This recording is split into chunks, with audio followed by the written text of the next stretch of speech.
अपने पास पैसों की कमी थोड़ी है, तू क्यों गेहूँ पीसती है? बोली माँ जी गेहूँ से, हाथ से गेहूँ पीसने से व्यायाम भी तो हो जाता है ना। मोदी जी तो यूं ही योग का व्यायाम का सब प्रचार हो रहा है आजकल दुनिया में, योग करो, बीमारी से बचने के लिए व्यायाम करो, तो अपने व्यायाम हो जाता है ऐसे ही, और बीमारी नहीं आती।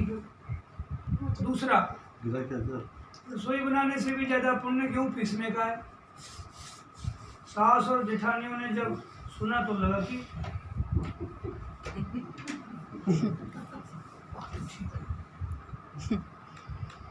वो ठीक है कि उन्होंने भी अपने अपने पतियों से कहा, घर में चक्की ले आओ, माँ के वास्ते भी। रोजाना सभी जेठानियां चक्की में 2-2, 2.5 सेर गेहूँ पीसने लगी। अब छोटी बहू ने देखा कि ये गेहूँ की पीसने वाली सेवा भी खोज ली सब, अभी ले ली सबने। चलो और देखे कहाँ काम तो घने रहेगा घर में, तो वह खोज के देखती, तो देखती ओ जूठे बर्तन मांजने के लिए नौकरानी आती है। अपने तो भगवान ने जूठी पतले उठाई, इतने बड़े भगवान छोटा काम करने से अभिमान मिटता है और भगवान बहुत खुश होते हैं छोटे काम करने से। अपने जूठे बर्तन हमें स्वयं साफ करने चाहिए, क्योंकि सब में ईश्वर है, तो कोई दूसरा हमारा जूठा क्यों साफ करे, भगवान के स्वरूप से। अगले दिन उसने सब बर्तन मांज दिए। सास बोली बहू विचार तो कर, बर्तन मांजने से तेरा गहना घिस जाएगा, तेरा कपड़े खराब हो जाएंगे। तो बहू बोली मां जी काम जितना छोटा होता है ना, उतना ही उसका महात्म्य ज्यादा होता है। देखो तो सही मां जी, पांडवों के यज्ञ में भगवान श्री कृष्ण ने जूठी पतले उठाई थी, दूसरे दिन सास के बैठ गई वह, दूसरे दिन सास बर्तन मांजने बैठ गई। उसको देख के सब बहुओं ने बर्तन मांजने शुरू कर दिए। बड़े काम करने लगे तो बकियां रह सका रहे भाई। अब छोटी बहू ने देख रहे बर्तन मांगने वाली सेवा भी बढ़ गई, हमारे पास भी तुम मामूली सी सेवा दी। छोटी बहू ने देखा एक काम और है, सुबह वो झाड़ू कचरे के नौकर आते हो, उसका झाड़ू लगता है, वो काम शुरू कर दो। तो उसने झाड़ू उठाई और झाड़ू की सेवा शुरू कर दी। सास ने पूछा बहू झाड़ू तूने लगाई है? तो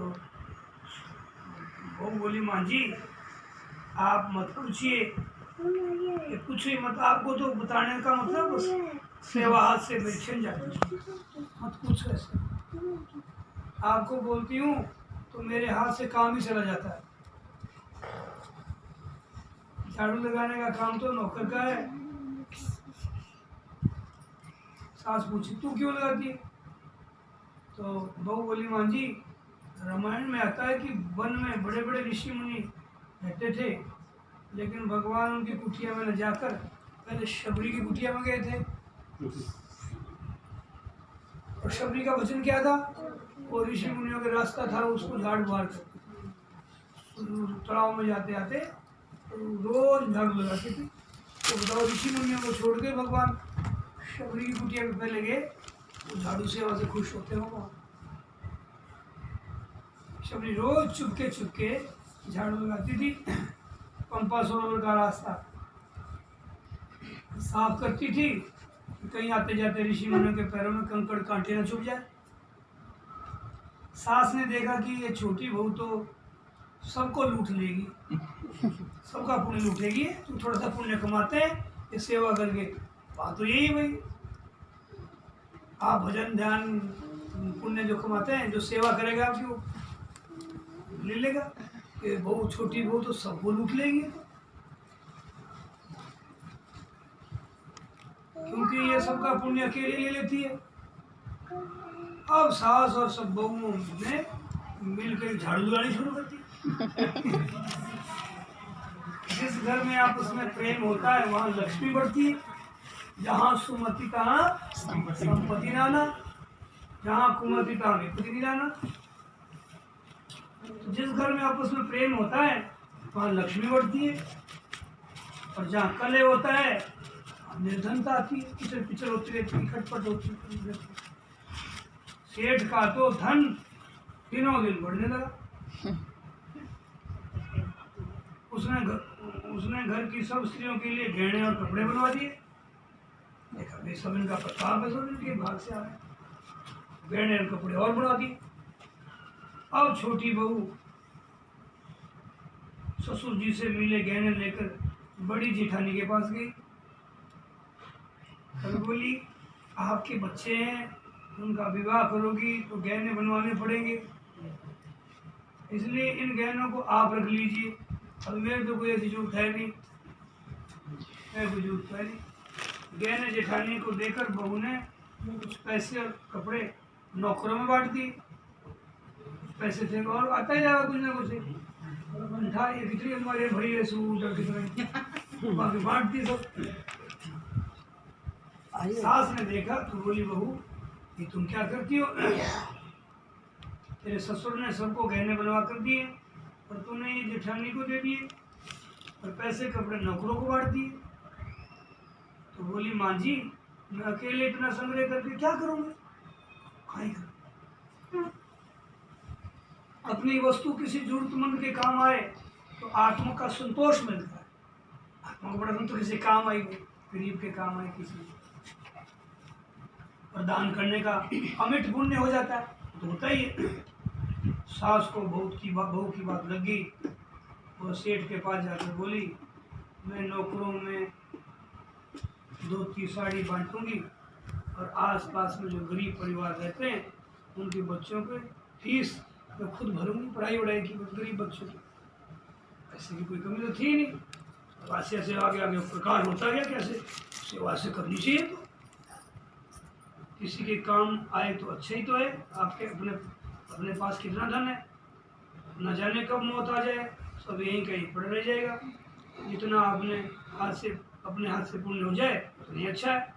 सेठ बहुत खुश हुए कि पहले नौकरों को कुछ देते थे तो लड़ पड़ती थी, क्यों दो मजदूरी दे दी है ना, बात ज़्यादा क्यों दो, लड़ती थी मेरे से। अब कहती है कि मैं खुद दूंगी। सेठ की घर आई बीना की सासू, अब तो बढ़िया होगी, भगवान अच्छी होगी। सास दूसरों को वस्तु देने लगी तो देख करके दूसरी बहू में भी देने लगी। बहू में सब बड़ों की देखा देखी करती हूँ, और आस पड़ोस में भी खुशहाली छा गई। उनका इज्जत मान भी बढ़ गया, सब प्रेम से बड़ा प्रेम बढ़ गया। जैसे ब्रज में जसोदानंद रानी सबको अच्छे लगते थे। गीता में है यदि यदाचरति श्रेष्ठ तत्तदेवे तो रोजना सयत प्रमाणम कुरुते लोकस तदनुवर्तते। जो श्रेष्ठ पुरुष आचरण करते हैं दूसरे लोग वैसे वैसे ही आचरण करते,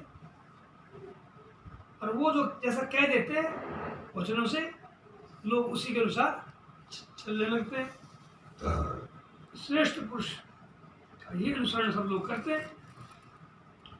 तो छोटी बहू ने जो आचरण किया उससे उसके घर का तो सुधार हुआ ही, साथ में पड़ोस पर भी अच्छा असर पड़ गया। उसके घर में भी सुधार हो गए, उनके घर भी सुधर गए औरों के। देने के भाव से आपस में प्रेम और भाईचारा बढ़ गया। इस तरह बहू को सत्संग से मिली सूझबूझ ने उसके घर के साथ अनेक घरों को भी खुशहाल